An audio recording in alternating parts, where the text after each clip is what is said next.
All right, so I'm going to quickly talk to you guys about spray tips, what kind of spray tip to use for certain jobs, and we're going to talk a little about materials. We're going to talk about the age of the spray tip.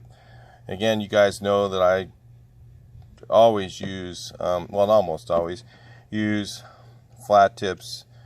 The only time I use reversa is when I'm doing like cabinets and they're, like a fine finish tips, because these tips in fine finish are very hard to clean.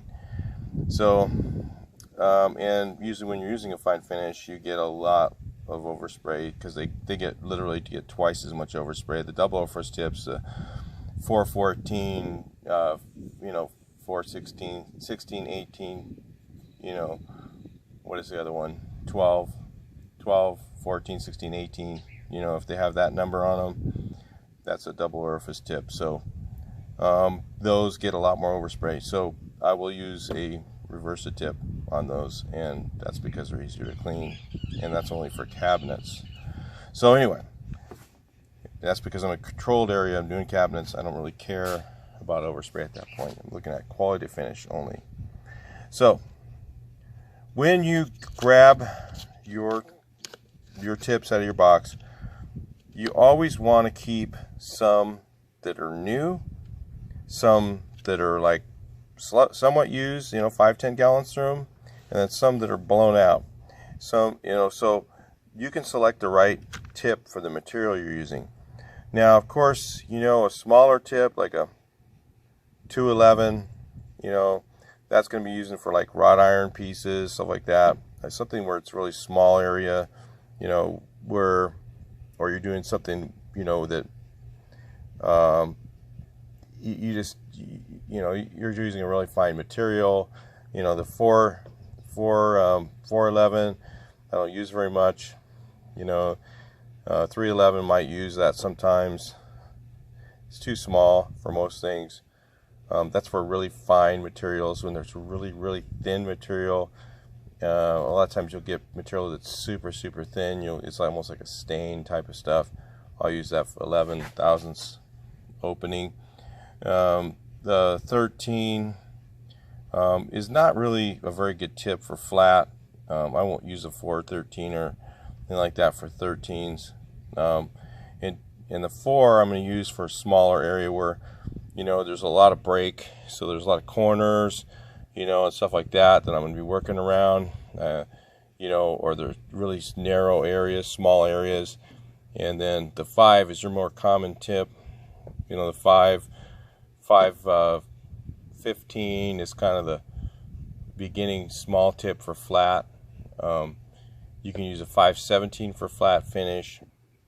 You can even use a 515 for enamel, like if I'm shooting a garage door, and I don't really, if it's just like, it's like don't have much worry about overspray, don't have much worry about material use, I'll use a 515 for a garage door. I've even used a 619 on a garage door, guys. So just depends, what I got going on. If I have a lot of material there, I'm shooting a whole bunch of garage doors, I'll just blast them with a 619. If I got like apartments or something like that where I've got 50 garage doors to do, I'm going to hit them with a big tip and just be gone.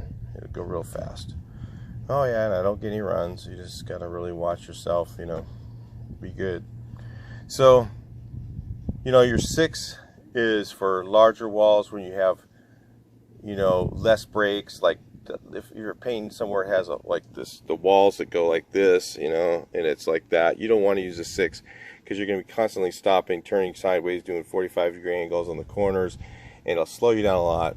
Where you use a 5 and you could actually be faster. And a 6 would be for, open wall, and an 8 I'll use for like usually large walls, big commercial buildings, tilt ups, back walls of stores, stuff like that. I'll switch to an 821 if I have my big rig running, or sometimes an 823. It depends on what I'm doing. If you're doing really, really rough grain flat, like a vinyl acrylic or vinyl flat, you can use a nice 823 and still get a decent finish. When I get up to like maybe a 10 tip, you know, generally it's a parking structure, everything's covered up, everything's, you know, and I'll probably use, like, I've shot enamel in a parking structure with a 10-27, so that's because I want to go really fast. We're going through lots of material, we got everything covered up, we got poles, you know, because we're just going through 60-70 gallons an hour, stuff like that. That's when you want to bust out the good old 10. And I don't care, I'll use a reverse tip on that too, so, because I'm just totally not thinking about material, not thinking about where the material is going, because like I said, both ends of the parking structure are completely covered up, you know, paint's going nowhere but just straight down onto the plastic we have covered up on the ground. Then you can bust out that big fat tip and you just blow the paint on. And like I said, when we had 3 rigs going doing the parking structures, and we're going through 60 to 70 gallons an hour, so something like that. So anyway, that's sort of how it works a little bit. But you know, always try and look at your surface, try and figure out what you're doing, when to grab, you know, the brand new tip or the old tip. I know these are all jacked up. My truck got all screwed up and I'm trying to get it back in order, so got some new boxes and stuff. But that's when you want to go out, you know, and sometimes you want to get the brand new tip because, you know, you want to watch your material usage. You're in a place where if it gets a little bit of that heavy fan edge, you're not going to be worried about it.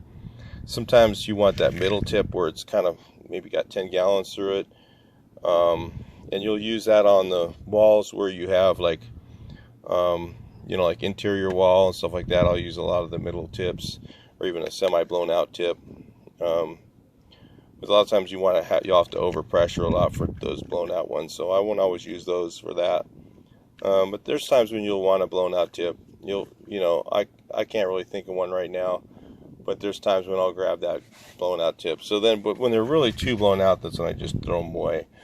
But always keep a little bit, you know, kind of know which ones are brand new, which ones had a few gallons going through it, and keep them in order in your, you know, if you have a tip box or something where you know, this is a middle tip, and this one's, you know, well, this is the one I used yesterday. That one was, you know how it sprayed, you know, that one's getting pretty blown out, so I'll put it over in the other section. And, you know, keep a record in your mind of what tips to use and which ones to use, and try and figure out what you're using, what tip to use on what job.